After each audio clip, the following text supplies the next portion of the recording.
Vous écoutez Europe 1, il est 9h30. Le journal des médias avec Thomas Joubert. Bonjour Thomas. Bonjour, à la une ce matin, D8 part à la recherche de la nouvelle star de la mode, les nouveautés de la saison 4 de Danse avec les stars et une spéciale Lynn Renaud bientôt sur TF1. Et on commence donc avec une information exclusive. D8 va partir à la recherche de la nouvelle star de la mode. C'est l'adaptation d'une émission américaine qui s'appelle Project Runway. Une quinzaine de stylistes en herbe s'affronteront pendant plusieurs semaines lors d'une grande compétition animée par une star de la mode. Les candidats devront faire preuve de leur talent pour élaborer des tenues selon les thèmes imposés par la production. Aux États-Unis, l'émission était présentée par la top modèle Heidi Klum. Le gagnant pourra lancer sa propre ligne de vêtements.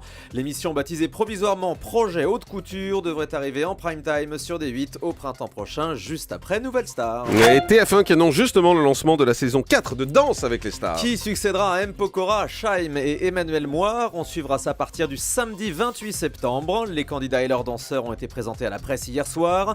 Pas de changement dans le jury, en revanche plein de nouvelles épreuves, notamment de la danse contemporaine, Jean-Marc, et une épreuve où les candidats auront carte blanche. Écoutez Vincent Serrouti au micro d'Europe 1. Les artistes vont pouvoir à plusieurs reprises être maîtres des lieux, c'est-à-dire choisir la chorégraphie, choisir la lumière, choisir la musique.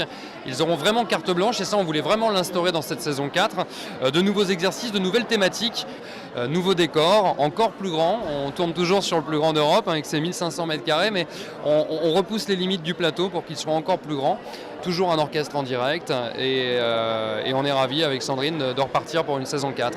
Et Danse avec les stars aura le droit à sa tournée cette année comme The Voice, un grand spectacle à Paris-Bercy le 19 décembre, puis en tournée dans toute la France.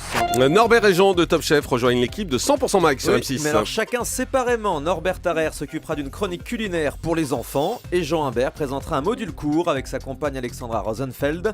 La nouvelle formule de 100% Mag commencera au mois d'octobre avec le retour de notre copine Faustine Bollard après son congé maternité. L'émission Un air de star reviendra-t-elle sur M6 Eh bien on a la réponse. La directrice des programmes d'M6 disait lundi dans cette émission que rien n'était décidé quant à une saison 2, mais Karine Le Marchand a été plus claire hier soir chez nos amis de Virgin Radio. Quand on lui demande si Un air de star reviendra, elle répond clairement non.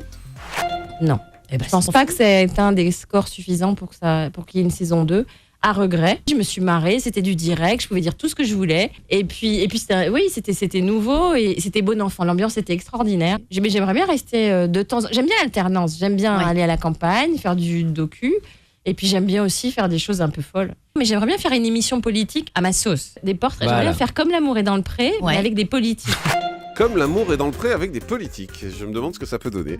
TF1 prépare une soirée spéciale Lynn Renaud. C'est une des personnalités préférées des Français, chanteuse, danseuse, actrice. Lynn Renaud aura les honneurs d'un prime time sur TF1 d'ici la fin de l'année pour fêter ses 85 ans et ses 70 ans de carrière. À cette occasion, elle sera entourée de tous ses amis qui lui réserveront des surprises. Information exclusive, Corinne Touzé va tourner une fiction pour France 3. L'ex-femme d'honneur de TF1 incarnera une chef d'entreprise victime d'une douloureuse vengeance familiale. Un bon polar comme on les aime, intitulé La malédiction de Julia. Le tournage commence demain à Lille jusqu'au 11 octobre. La nouvelle quotidienne de D8 commencera le 30 septembre. Tous les jours à 16h50, D8 proposera Est-ce que ça marche ? Une nouvelle émission présentée par Camille Combal et Ariane Massenet, transfuge de Canal+. Ils aborderont toute l'actualité culturelle en tentant de répondre chaque jour à la question Est-ce que ça marche ? On a appris également le décès d'une ancienne présentatrice d'M6 qui était spécialiste du comportement animal. Oui, on l'avait vu dans l'émission Au secours, mon chien fait la loi en 2005. Karine Molinier a été retrouvée morte ce week-end au bord d'une route près de Grimaud où elle résidait. Selon Var Matin, c'est un promeneur qui a fait la macabre découverte. La jeune femme d'une quarantaine d'années était portée disparue depuis plusieurs heures. On termine avec le chiffre du jour. 15 ans, les 15 ans dont va se gêner l'émission de Laurent Ruquier sur Europe 1. Et pour fêter cet anniversaire, toute la bande va s'envoler pour New York le 4 octobre prochain. L'émission aura lieu dans les airs, à bord d'un Airbus A380 d'Air France. Un grand jeu est organisé sur europe1.fr pour vous permettre d'assister à cette émission exceptionnelle et gagner par la même occasion un séjour à New York. Exactement, il s'envoyait en l'air avec Laurent Ruquier, ça vaut le coup quand même de jouer. Merci beaucoup Thomas Joubert.